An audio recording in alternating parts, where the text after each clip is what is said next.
Hi friends, welcome to my channel. ఇవాళ recipe egg సేమియా. ఈ ఎగ్ సేమియా ఎలా ప్రిపేర్ చేసుకోవాలో వీడియో స్కిప్ చేయకుండా చివరి దాకా చూడండి. నచ్చితే లైక్ చేయండి, షేర్ చేయండి, కామెంట్ చేయండి. అలాగే మన ఛానల్లో వీడియోస్ చూస్తున్నారు కానీ సబ్స్క్రైబ్ చేయట్లేదు.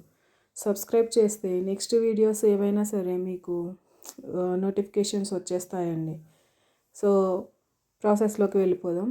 సేమియాని డ్రై రోస్ట్ చేసేసుకొని డ్రై రోస్ట్ అయిన తర్వాత అందులో వాటర్ వేసేసి బాయిల్ చేసుకోవాలి. ఈ బాయిల్ చేసుకునేప్పుడే కొంచెం సాల్ట్, అలాగే సేమియా విడిగా రావడానికి కొంచెం ఆయిల్ వేసేసి ఉడికించేసుకోండి. వీడియోలో చూస్తున్నారు కదా, ఇలా ఉడికితే సరిపోతుంది. తర్వాత దీన్ని స్ట్రెయిన్ చేసేసి కూల్ వాటర్ తోటి ఒకసారి వాష్ చేయండి, సరిపోతుంది. తర్వాత కడాయి పెట్టేసి ఎగ్స్ తీసుకుని ఎగ్స్ ఫ్రై చేసేసుకోండి. ఈ ఎగ్ ఫ్రైలో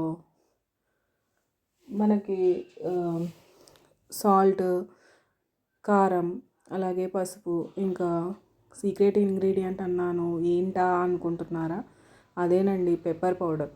ఈ పెప్పర్ పౌడర్ వేస్తే ఎగ్ సేమియాకి చాలా టేస్ట్ వస్తుంది. పెప్పర్ పౌడర్ వేయకుండా కూడా చేసుకోవచ్చు. సో పెప్పర్ పౌడర్ వేయడం వల్ల టేస్ట్ అనేది చాలా బాగుంటుంది.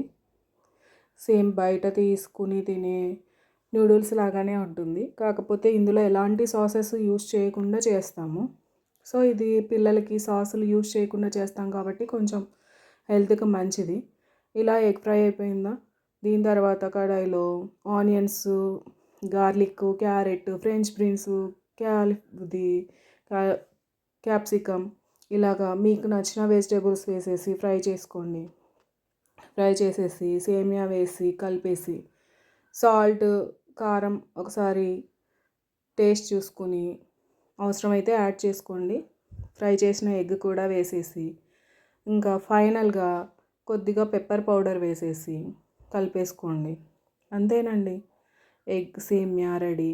సర్వ్ చేసుకొని తినేయండి. Thank you.